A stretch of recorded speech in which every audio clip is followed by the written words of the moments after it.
అందరికీ కూడా శుభాశీస్సులండి. Akashvani YouTube channel subscribe చేసుకోండి.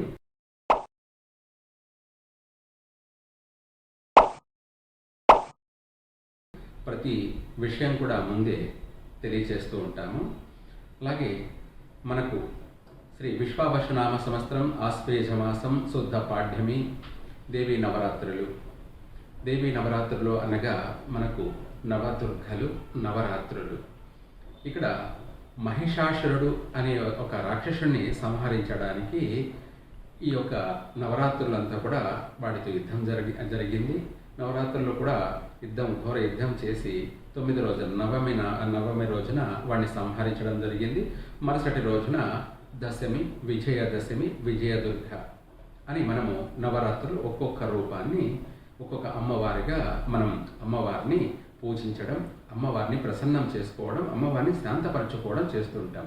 అందులో భాగంగా మొదటి రోజున మహాగాయత్రి, శ్రీ మహాగాయత్రి ఈమెను పూజించాలి మొదటి రోజున. ఎందుకంటే ఈ యూనివర్సల్గా మన భూలోకమే కాకుండా ఎన్ని లోకాలు అయితే ఉన్నాయో అన్ని లోకాలకి ఈమె మొదటి స్త్రీ, ఆమె తల్లి.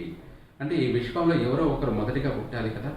అయితే అందులో మొదటిగా పుట్టినటువంటి తల్లి గాయత్రీదేవి. ఈమె 5 తలలతో కూడుకొని పంచశిరస్సులతో కూడుకొని ఉన్నటువంటి ఆమె. ఈమె వచ్చేసి అంటే ప్రపంచంలోనే యూనివర్సల్గా ప్రతి మనిషిలోనూ సకల పశుపక్షాదుల్లోనూ క్రిమికీటకాల్లోనూ అన్నిట్లో కూడా ఉన్నటువంటి ప్రాణము, రూపము, అలాగే జీవము 3 కూడా గాయత్రీదేవి. ఏమనే మనము ఏ దేవత విగ్రహం ప్రతిష్ఠ చేయాలన్నా కూడా ఆ విగ్రహానికి ప్రాణ ప్రతిష్ఠ అంటాము. ఆ ప్రాణ ప్రతిష్ఠ అనేది గాయత్రి మంత్రము. ఈ యొక్క గాయత్రి మంత్రమే ఆ విగ్రహానికి ప్రాణము, జీవము, రూపము 3 కూడాను ఆమె నుంచి వచ్చినటువంటి రూపాలే ఇక అనేకమైన రూపాలు.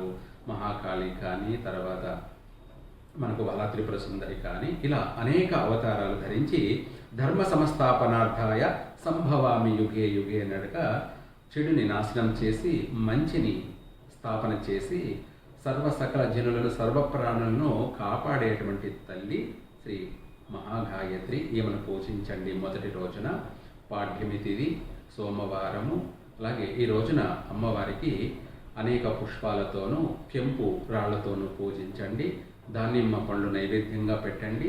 అమ్మవారికి పాత్రలు, అమ్మవారి యొక్క అనుగ్రహానికి పాత్రలు కండి. సర్వే జన సుఖినో భవంతు.